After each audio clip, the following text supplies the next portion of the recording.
Quand on entreprend, on a 9 chances sur 10 d'échouer, de planter sa boîte. Et c'est pas moi qui le dis, c'est l'INSEE. Quand on a autant de chances de rencontrer l'échec, pourquoi y aller ? Je suis Fanny Rimbaud et je suis entrepreneur. Depuis 3 ans, avec Instinct Collectif, je tends le micro à mes consoeurs et mes confrères pour comprendre ce qui se cache derrière le costume de l'entrepreneur. Dans le podcast qui va suivre, il ne s'agit pas de se donner des tips d'entrepreneur ou de raconter une success story. Et d'ailleurs, si c'est ce que vous cherchez, vous n'êtes pas au bon endroit. Ici, on pose le masque, le temps d'une conversation, et on parle de la liberté d'entreprendre, et surtout à quel prix. Bienvenue sur le podcast d'Instinct Collectif, et bonne écoute. Du coup, en intro, est-ce que tu pourrais te présenter et présenter en mode proposition de valeur participe pour nos futurs auditeurs ? Oui, donc je suis Steve Fogg, cofondateur et président de la société Participe.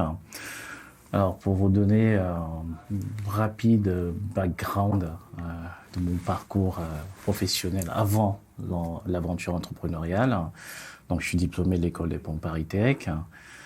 J'ai ensuite occupé des postes d'ingénieur financier dans des grandes banques de la place parisienne, notamment chez HSBC et à la Société Générale, où j'étais principalement en charge de la mise en place de solutions technologiques permettant de valoriser des produits financiers complexes et de les commercialiser sur des plateformes interbancaires.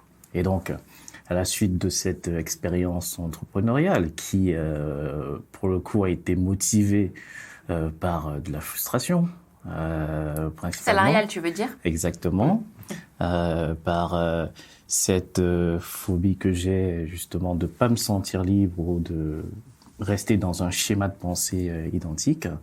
Donc, je me suis lancé dans cette aventure entrepreneuriale, donc en créant la FinTech Participe en 2013 juridiquement, puis en la lançant de façon plus opérationnelle sur le marché en 2015.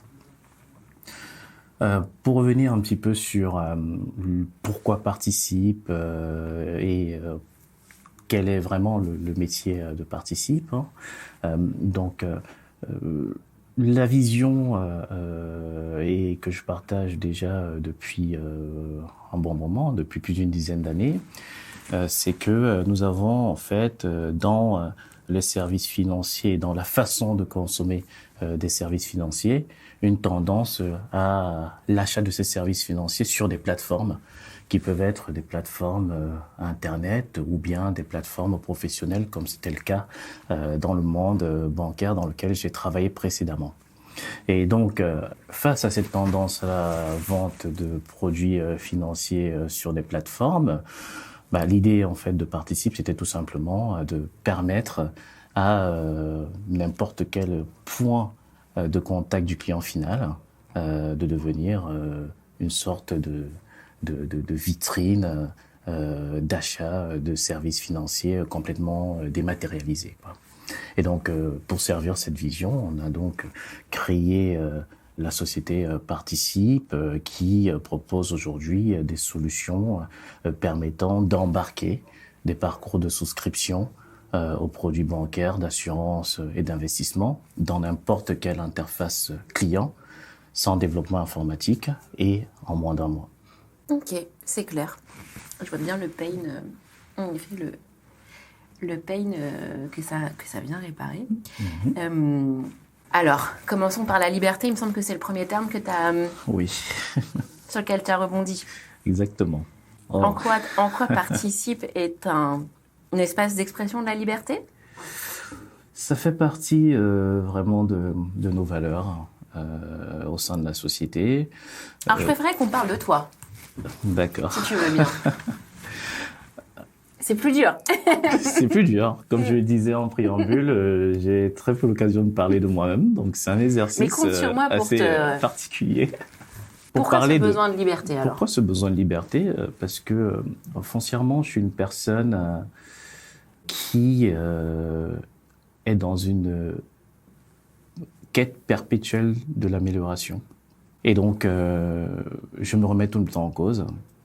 Et pour pouvoir rester dans ce schéma de remise en cause perpétuelle, je ressens ce besoin d'être complètement libre dans la façon avec laquelle j'aborde les sujets, dans la façon avec laquelle j'essaye de trouver des solutions extrêmement simples aux problèmes complexes. Et donc, très rapidement, et c'est pour ça que je disais que cette aventure entrepreneuriale est née justement de cette frustration, j'ai besoin de vraiment think out of the box, quoi. Voilà. Donc l'expression de la liberté, elle s'exprime vraiment à ce niveau-là, cette possibilité d'aller explorer vraiment de façon très large l'univers des solutions possibles face à un problème qui a été identifié. Et tu trouves que la création, l'entreprise, être chef d'entreprise, c'est être libre? Tout dépend de votre perception et de la façon avec laquelle vous vivez la contrainte. D'accord? Lorsqu'on se retrouve en tant que chef d'entreprise face à un problème, et d'ailleurs notre métier, ça se résume à ça, ça se résume à résoudre des problèmes à longueur de journée, vous êtes toujours libre. C'est-à-dire que vous avez le choix. Et par définition, lorsque vous avez le choix, vous êtes libre. Et donc, vous avez le choix d'abandonner. Vous avez le choix de trouver une solution de contournement. Vous avez le choix de vous attaquer de façon frontale au problème et de prendre le taureau par les cornes. Donc, déjà, je trouve que lorsque, face à une situation, vous avez 3 choix, c'est déjà l'expression d'une certaine forme de liberté. Et dans le métier de l'entrepreneuriat, je pense que c'est extrêmement important d'avoir cette liberté parce que, contrairement à ce que vous pouvez avoir lorsque vous êtes peut-être salarié ou lorsque vous avez une mission qui est clairement définie et vous savez ce que vous avez à faire en fonction de vos objectifs, quelque part, votre créativité est bridée. Parce que on vous forme, on vous apprend à trouver, à réaliser certaines tâches et on vous apprend à délivrer le travail, en tout cas ce pourquoi vous avez été formé, ce pourquoi vous êtes là. Et donc, dans ce schéma-là, la créativité est bridée et donc vous privez d'une certaine forme de liberté. Quand vous êtes chef d'entreprise, la logique elle est tout autre, c'est-à-dire qu'il faut faire preuve d'ingéniosité pour pouvoir souvent trouver des solutions à certaines problématiques. C'est pour ça que ce mot directement il y a eu coup de maître après, justement, je crois. Ce qui fait le bon lien avec... Oui, parce que... Et j'aimerais bien qu'on parle du coup de quelques coups de maître qui font la signature de Steve Fogg. On va pas appeler ça un coup de maître, ça serait être un petit peu prétentieux et ça fait pas trop partie de... Peut-être le coup dont tu es fier alors du coup. En général, il faut être fier de tout ce que l'on entreprend, même lorsqu'on échoue. Parce que il faut être fier d'avoir essayé. Voilà, il faut être fier d'avoir osé. Et cela n'est pas donné à beaucoup de personnes. Donc déjà, ne serait-ce que humainement et ne serait-ce que par considération pour votre personne et par considération pour cette capacité à affronter une certaine forme d'adversité, cela procure une certaine fierté, même si on n'arrive pas au résultat escompté. Maintenant, pour revenir à mon expérience propre et au fait de justement que ce terme coup de maître est retenti, lorsqu'on regarde l'aventure Participe, ça n'a pas été un long fleuve tranquille, comme d'ailleurs dans toutes les startups. On a fait une phase de lancement, nous avons attaqué un premier marché qui était un marché de fintech, donc un marché pas forcément profond, avec une durée de vie limitée de nos clients, dont beaucoup de casses.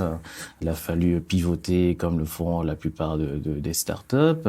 Il a fallu identifier de nouvelles opportunités telles que la directive des services de paiement et donc un début de l'ouverture des systèmes d'information des acteurs de la banque et de l'assurance pour arriver à bâtir la solution que nous connaissons tous aujourd'hui, qui est cette solution Participe, donc qui permet d'embarquer des parcours de souscription aux produits bancaires, d'assurance et d'investissement dans n'importe quelle plateforme et sans développement informatique. Donc, on est quand même passé par bien placé. Plusieurs étapes et nous avons tenu. Et je me souviens d'une phrase d'un de mes premiers actionnaires Business Angel qui n'est plus dans le capital actuellement. Il m'avait dit ceci: Steve, la force sur un marché tel que celui que tu adresses, c'est de savoir rester et de savoir survivre. Et nous avons réussi cela. Donc nous avons été créés en 2013, ça va bientôt faire 10 ans. Nous sommes toujours présents, nous faisons partie des leaders sur notre marché. Nous enregistrons une croissance de notre revenu d'environ 80% par an, une croissance de nos effectifs d'environ 30% par an. Et cette année, nous avons une croissance de notre rentabilité d'environ 340%. Donc, je pense qu'on peut en être fier, pas moi tout seul, Bravo. mais également l'ensemble des équipes qui sont impliquées, motivées au quotidien pour permettre de rendre tout cela possible. Alors, qu'est-ce qu'il a fallu craquer? Où est-ce qu'il y a un moment, à quel moment, si on regarde cette fresque-là, selon ce fleuve pas tranquille, les moments où il a fallu faire des coups, parce que qu'est-ce qui s'était passé? Dans quel état émotionnel il y avait? C'est une bonne question. J'ai appris avec le temps et durant cette expérience entrepreneuriale à être insensible émotionnellement lorsque j'ai des décisions business à prendre. Très important. Tu as appris, c'est-à-dire que Au départ, c'était pas le cas. tu n'étais pas comme ça. Non, Okay. Au départ, c'était pas du tout le cas. Le parce Steve que d'il y a 10 ans n'était pas comme ça. Voilà, parce que je suis une personne relativement introvertie, plutôt sensible. Et effectivement, ceux qui me connaissent personnellement ont tendance à voir plutôt un autre Steve professionnellement, parce que dans ma logique de prise de décision en entreprise, j'applique vraiment un raisonnement extrêmement cartésien et dénué de toute émotion possible.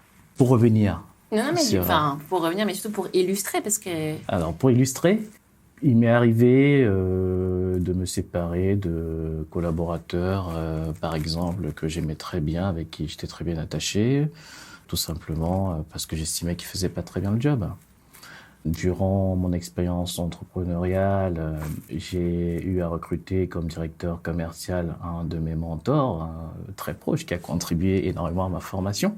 Et j'ai dû m'en séparer. Pourtant, j'avais une forte estime pour lui et j'ai toujours une forte estime de lui. Mais c'est tout simplement parce que lorsque vous pilotez une entreprise, vous avez besoin de vous assurer d'avoir les bonnes personnes à leur place et aussi de vous assurer que ces personnes s'épanouissent au quotidien dans leur travail. Et pour ma part, lorsque ces conditions sont pas réunies, pour le bien de l'entreprise et pour le bien de la personne, je pense que c'est mieux de s'en séparer. Donc c'est dans ce sens que je dis que, en général, lorsque j'ai des décisions qui touchent à l'humain, j'essaye de les rendre les plus factuelles possibles. Pourquoi? Parce que ça permet également à la personne en face de pouvoir l'accepter beaucoup plus facilement. Parce que la décision reste motivée par des éléments qui sont factuels et tangibles. Très clair. Dans l'ouvrage, il y a une citation d'une légende, puisque maintenant tu rejoins la grande galerie des légendes, du patron de Butagaz, qui dit il y a deux types de décisions. Il y a les décisions importantes et il y a les décisions difficiles. Ouais. Typiquement, les décisions qui relèvent de l'humain appartiennent plutôt à la catégorie des décisions difficiles, c'est-à-dire qu'elles sont émotionnellement difficiles. Bon, en réalité, elles s'imposent parce qu'elles sont objectivées. Et les décisions importantes sont peut-être plutôt celles qui ont un impact vraiment sur l'itinéraire du véhicule, enfin, de l'organisation. Et on prend des décisions, mais on ne sait pas exactement... on ne connaît pas la suite. Enfin, d'ailleurs, décider n'est pas conclure, et c'est peut-être d'ailleurs pour ça que c'est... Il y a aussi cet apprentissage-là. Qu'est-ce que ça t'évoque dans ce fameux parcours où il a fallu pivoter et s'adapter, dans la prise de décision dont tu ne connais pas l'issue? En général, j'ai envie de dire qu'au quotidien, on ne connaît pas trop de quoi le lendemain sera fait. Donc finalement, il y a toujours une part d'incertitude concernant les résultats escomptés de toute décision qui pourrait être prise. Je pense que ce qui fait la pertinence d'une décision, c'est la conviction que vous avez au moment où vous prenez cette décision, à la fois pour le bien de la personne, si c'est une décision difficile, et également le bien pour l'organisation si c'est une décision importante. D'accord ? Le métier de dirigeant aussi, c'est un métier qui est souvent fait de beaucoup d'intuition, parce que pour innover, il faut être aussi un peu en avance de son marché. Et donc, quand vous êtes en avance de votre marché, c'est-à-dire que vous avez une intuition et vous pressentez que le marché va aller dans telle direction, et c'est pour ça que vous positionnez. Et c'est pour ça qu'à un moment donné, vous apportez de la valeur ajoutée à une certaine clientèle. Donc, pour ma part, on a eu à prendre dans notre parcours des décisions très osées. Je me souviens en 2016, nous nous sommes rendus compte que nous avions pris une direction complètement, à l'époque, maintenant on peut l'appeler farfelu, mais à l'époque on pensait que c'était bien, qui était une décision technologique qui, en quelque sorte, nous privait de la capacité à pouvoir scaler notre solution dans le futur. Et qu'est-ce que nous avons fait en 2016 ? C'est que nous sommes privés de 6 mois de chiffre d'affaires et on est reparti d'une feuille blanche. On a tout jeté à la poubelle et on a refait les bases de la solution Participe que nous connaissons actuellement. Donc voilà une décision osée, importante, difficile aussi, parce qu'il faut faire admettre au CTO qu'il y a 2 années de travail qu'il faudra qu'il faudra abandonner, laisser tomber. Donc il y a quand même un caractère émotionnel propre au travail qui a été produit et qui a plutôt porté ses fruits maintenant. Mais à l'époque, quand nous avons pris cette décision, on avait la conviction que c'était la bonne chose à faire, mais on n'avait aucune certitude que ça nous aurait amené à la solution Participe que nous connaissons actuellement. Il y a eu les trahisons aussi. J'accélère parce que je sais que dans 5 minutes, malheureusement, vous allez nous quitter. Exactement. L'aventure entrepreneuriale, comme toute aventure d'ailleurs, c'est une question d'homme avant toute chose. Et dans la vie entrepreneuriale, il y a toujours cet équilibre à trouver entre l'intérêt personnel et l'intérêt de l'entreprise. Des fois c'est aligné, des fois ça ne l'est pas. Et lorsqu'il n'y a plus d'alignement entre l'intérêt personnel et l'intérêt de l'entreprise, les personnes qui ont toujours pensé pour l'intérêt de l'entreprise vont dire qu'en fait il s'agit d'une trahison. Pourtant, avec du recul, ce n'en est pas une. Et ça rejoint un petit peu mon point de départ sur la liberté. C'est trahison du sens où tu t'es senti trahi ? Je me suis senti trahi, oui. Mais avec du recul... Non, je me suis senti trahi.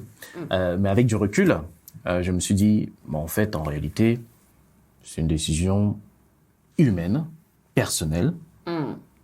Et il faut savoir accepter que les gens puissent prendre des décisions qui ne vont pas forcément dans l'intérêt de l'entreprise.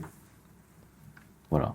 Donc, c'est dans ce sens que je pense à la trahison, parce que j'ai eu, dans l'aventure entrepreneuriale, plusieurs associés. Certains sont partis, d'autres sont pas partis. Certains ont une implication plus ou moins forte. Et des fois, lorsqu'on se donne à 300%, 400%, et qu'on a l'impression qu'en fait, on n'est pas forcément suivi par les autres, mais que le reward à la fin, il est partagé, il y a cette forme un peu d'injustice qui peut naître. Et donc c'est dans ce sens que je parle de trahison.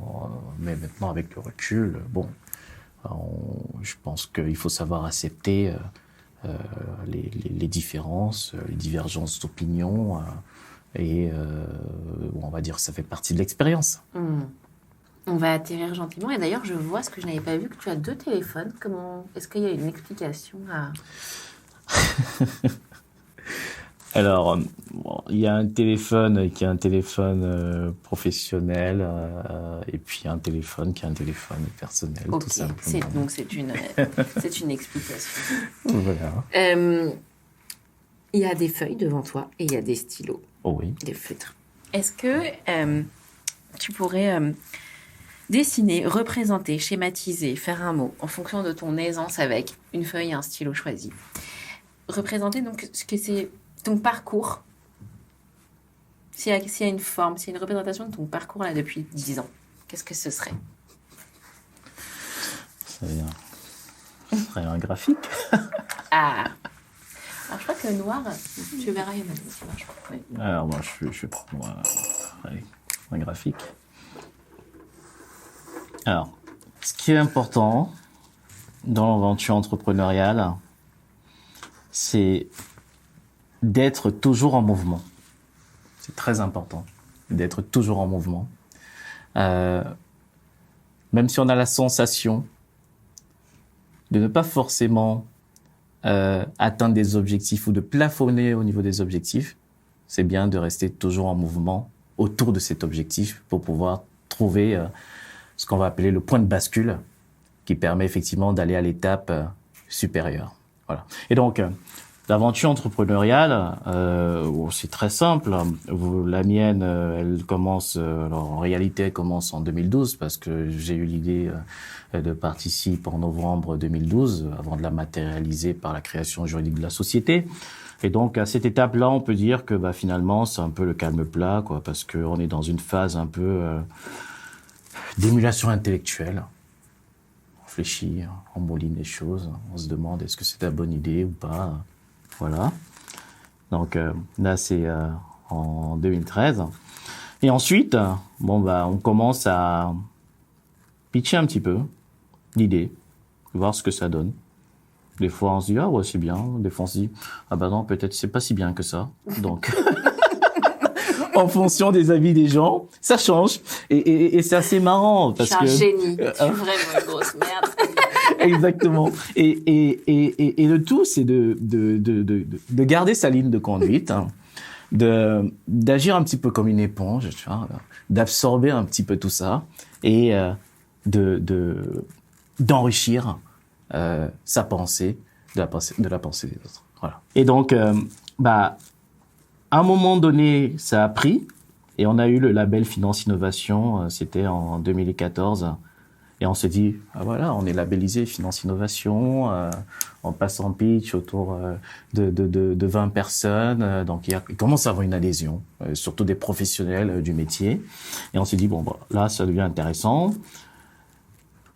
On pitch les premiers investisseurs et on fait la levée de fonds seed en août 2014, donc avec AXA Seed Factory à l'époque. Et là, c'est le vrai début de l'aventure entrepreneuriale. On commence à obtenir en 2015 les premiers clients, ça monte. Et après, on se dit, tiens, on plafonne. Pourquoi? Marché creux, churn client, impossibilité de scaler, technologie pas adaptée, et hop, on revient au point de départ. Le fameux, on jette les deux dans la Voilà. Et on recommence. Et là, quand on recommence, on garde la motivation. Donc, c'est pour ça que je dis, il faut toujours être en mouvement. Toujours être en mouvement. C'est très important.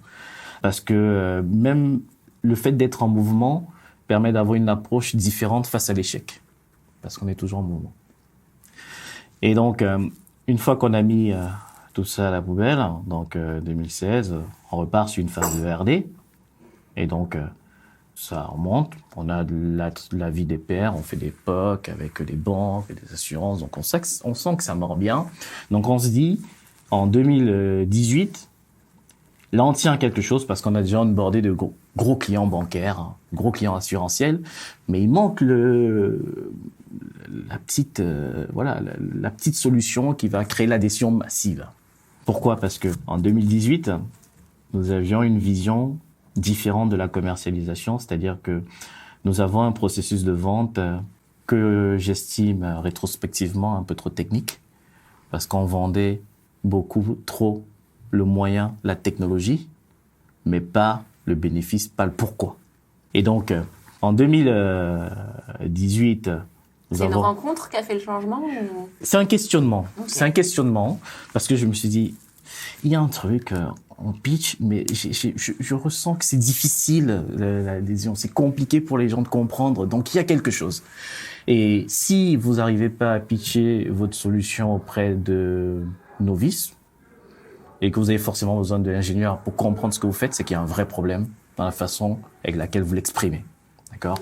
Et donc, cette remise en cause a changé beaucoup de choses. Premièrement, on a développé des solutions qui sont maintenant des solutions clés en main et on parle plus d'API, de techniques d'interconnexion, mais on présente juste la partie émergée de l'iceberg. Donc, ça veut dire qu'on parle au market, on parle au business et on parle plus aux IT. Donc, ça change tout au niveau de de la commercialisation et également des budgets, également des revenus potentiels. Et la deuxième chose, c'est que c'est ça qui nous a permis en fait d'ouvrir complètement notre marché et de ne plus non seulement nous adresser aux banques et aux assurances qui sont des producteurs de services financiers comme c'était le départ, mais également aux distributeurs, qu'ils soient financiers ou non financiers, donc à savoir les courtiers et les places de marché. Et donc, une fois que nous avons fait ce pivot, on va dire, commercial en 2018, nous avons connu une croissance fulgurante jusqu'à maintenant. Et voilà le résumé de l'aventure entrepreneuriale. Donc, toujours être en mouvement, même lorsque on atteint certains paliers, toujours se remettre en question et savoir écouter tout simplement son marché, ses clients, ses partenaires et ses propres collaborateurs. Super. J'ai un dernier dessin très rapide. C'est une illustration pour la demi-heure qu'on a passée ensemble. Est-ce que tu disais que c'était rare de parler de toi? Une illustration, je suis comme une petite fille. Ah bah ça va alors. Alors un grand sourire, comme ça. Trop bien. Merci beaucoup Steve. Ça y est, la conversation est finie. J'espère que vous avez passé un bon moment avec nous. Et si c'est le cas, mentionnez-le sur vos réseaux et votre chaîne de podcast préférée. Vos retours sont hyper précieux, c'est ce qui nous motive à continuer. D'ailleurs, si vous souhaitez prolonger la discussion, vous pouvez me retrouver sur LinkedIn. Enfin, pour celles et ceux qui s'intéressent aux mécaniques d'hypercroissance, moi, c'est ma passion, je vous recommande chaudement notre podcast Kiss My Scale. J'y reçois des personnalités aux manettes de croissance vertigineuse. Bon allez, et maintenant au boulot!